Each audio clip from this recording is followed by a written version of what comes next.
Hello everyone, नमस्ते। मेरो नाम रजनीश यादव, म तिमीहरुको केमिस्ट्री मेन्टर। आज हामी मोल कन्सेप्टको क्वेशन अनि यो भनेको हाम्रो मोलिकुलर फर्मुला र एम्पिरिकल फर्मुलामा बेस्ड क्वेशन छ है। एनईबी मेथड त सबैलाई आउँछ होला है। यो क्वेशन हामीले ट्रिकी मेथडबाट गर्छौं है त। ल हेरौँ त, यसमा हाम्रो क्वेशनले के भनेको छ, 0.6 ग्राम अफ अर्ग्यानिक कम्पाउन्डले कति भोल्युम अकुपाई गरेको छ, 224 सीसी भोल्युम अकुपाई गरेको छ एट कार्य एट एनटीपी है। अनि यो कम्पाउन्डमा भएको हैन, कार्बनको पर्सेन्टेज दिएको रहेछ, बाइ वेट भनेको छ, मिनिङ 40% कार्बन बाइ वेट, मतलब 100 ग्राम अर्ग्यानिक कम्पाउन्डमा 40 ग्राम के रहेछ रे, कार्बन रहेछ है त। सेम वेमा हाम्रो हेर त हाइड्रोजनको बाइ वेट दिएको रहेछ अनि रेस्ट भनेको अक्सिजन है।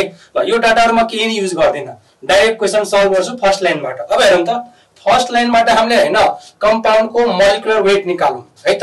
ल हेरौँ कसरी, 224 सीसी हेरौँ त, 224 सीसी अफ के रे अर्ग्यानिक कम्पाउन्ड एट एनटीपी, यसको वेट कति भनेको छ, 0.6 ग्राम भनेको छ हो कि नै भन त।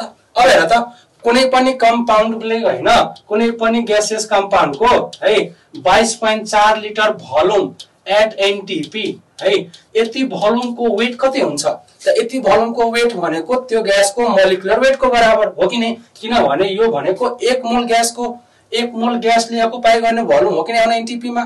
सो यति भोल्युमको जति वेट हुन्छ दैट विल बी द के रे मोलिकुलर वेट है त। अब हेरौँ त, 224 सीसी भोल्युमको वेट 0.6 ग्राम, त्यसो भए हैन 22400 सीसी, 22400 सीसी भनेकै के रे 22.4 लिटर हो कि नै। 1 लिटर भनेको 1000 सीसी, त यसको वेट कति हुन जान्छ। ल हेरौँ त, यसको वेट भनेको 0.6 बाइ 224 इन्टु के रे 22400, यति ग्राम भयो हो कि नै, यो यति ग्राम हुन गयो। ल हेरौँ, अब यसलाई सल्भ गरेर कति ग्राम हुन जान्छ, यो भनेको 60 ग्राम। सो यो 60 ग्राम के हुन गयो, यो भनेको अर्ग्यानिक कम्पाउन्डको मोलिकुलर वेट, यो के हुन जान्छ रे कम्पाउन्डको मोलिकुलर वेट। ल क्वेशन अब सल्भ भयो हाम्रो। हेरौँ, अब यो 4 वटा दिएको रहेछ मोलिकुलर फर्मुला है, जुन फर्मुलाको हैन, जुन फर्मुलाको मोलिकुलर वेट 60 आउँछ that will be the answer. जुन कम्पाउन्डको मोलिकुलर वेट 60 आउँछ that will be the answer. So हेरौँ त, सबैको हाम्रो जोड्दा हुन्छ है।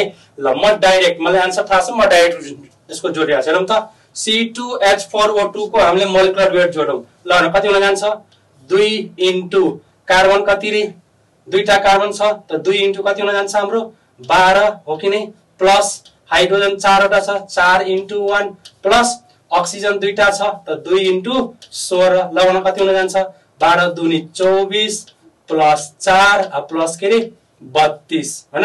ल 32 4 कति भयो 36 हैन, त 24 प्लस 36, ल कति हुन जान्छ 60, 36 4 40 20 60। त 60 ग्राम भनेको कुन कम्पाउन्डको आयो रे, बी वाला कम्पाउन्डको आयो। सो हाम्रो फर्मुला के रे C2H4O2।